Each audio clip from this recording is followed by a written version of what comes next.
Bonjour à tous, bienvenue dans Planète Bourse, votre revue de presse financière. À tout de suite. Aux États-Unis, Snowflake, le spécialiste du cloud, s'apprête à verser des bénéfices historiques. La vente des actions de la société de logiciels pourrait rapporter 48 milliards de dollars aux investisseurs privés de la Silicon Valley selon le Financial Times. Sutter Hill Venture, qui détient une participation de 13,3 milliards de dollars, pourrait toutefois voir sa vente d'actions bloquée, tout comme celle des employés et membres du conseil d'administration. Amerisource Bergen va s'emparer d'Alliance Healthcare, la division de répartition pharmaceutique de Walgreens Boots, pour 6,5 milliards de dollars. Par cette opération, le grossiste en médicaments vise à accroître sa présence en Europe. Walgreens reste le principal actionnaire d'Amerisource Bergen, avec une participation de près de 30%. Roblox Corporation va bien entrer en bourse, mais par cotation directe. L'éditeur de jeux vidéo californien, estimé à 29,5 milliards de dollars, espère par ce processus obtenir un prix plus juste pour les actions de la société. En Europe, Michelin va supprimer 2300 emplois sur le territoire français d'ici 2024. Le plan social ne concernerait aucune fermeture d'usine, mais des plans de retraite et des départs volontaires. Déjà affaibli par la pandémie, le fabricant de pneus se heurte à un marché très concurrentiel. Lafarge Holcim rachète Firestone Building Products au japonais Bridgestone Corporation pour 3,4 milliards de dollars. C'est la plus grande acquisition du leader du ciment depuis plus de 10 ans. Reuters précise que Firestone Building Products, spécialiste des toitures basées dans le Tennessee, réalise 90% de ses ventes aux États-Unis.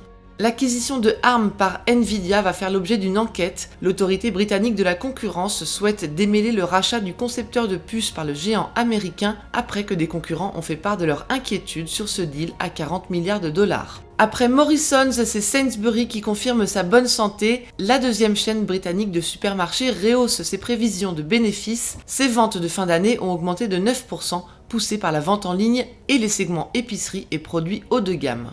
BP promettait un virage vert, mais ses plans sont compromis par Rosneft. La pétrolière russe, détenue à 20% par BP, poursuit son vaste projet d'exploitation de 134 milliards de dollars dans l'Arctique, de quoi remettre en cause l'engagement zéro émission nette d'ici 2050 de la compagnie britannique. En Asie, le Japon craint un blackout touché par une vague de froid. L'île fait face à une pénurie de gaz naturel.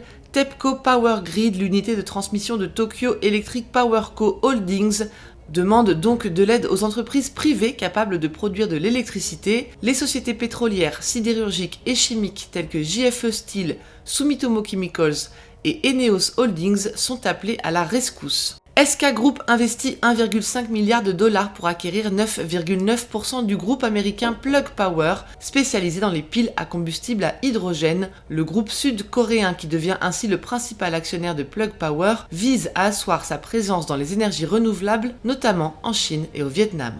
Fujifilm, via sa filiale Fujifilm Diosynth Biotechnology, va investir 2 milliards de dollars dans un nouveau site de production de cultures cellulaires aux États-Unis. Cette technique biologique de croissance des cellules en dehors de leur milieu d'origine permettra au fabricant japonais d'accroître sa présence dans les substances médicamenteuses et la biopharmaceutique. Toshiba s'associe à l'université japonaise de Waseda pour développer un système qui détectera les puces d'espionnage dans les serveurs ou les circuits imprimés. À l'heure de la multiplication des cyberattaques, le nouvel outil nommé HT Finder doit déterminer si un semi-conducteur contient des puces espions invisibles à l'œil nu pour la modique somme de 20 000 dollars. Et enfin, SoftBank travaille à la commercialisation de stations de base de télécommunications aéroportées, Kesako, des avions sans pilote qui voleront dans la stratosphère et fourniront, comme les satellites, des services de téléphonie mobile. Les explications dans le quotidien asiatique. Voilà ce qu'il fallait lire aujourd'hui sur les unes du Monde. À demain.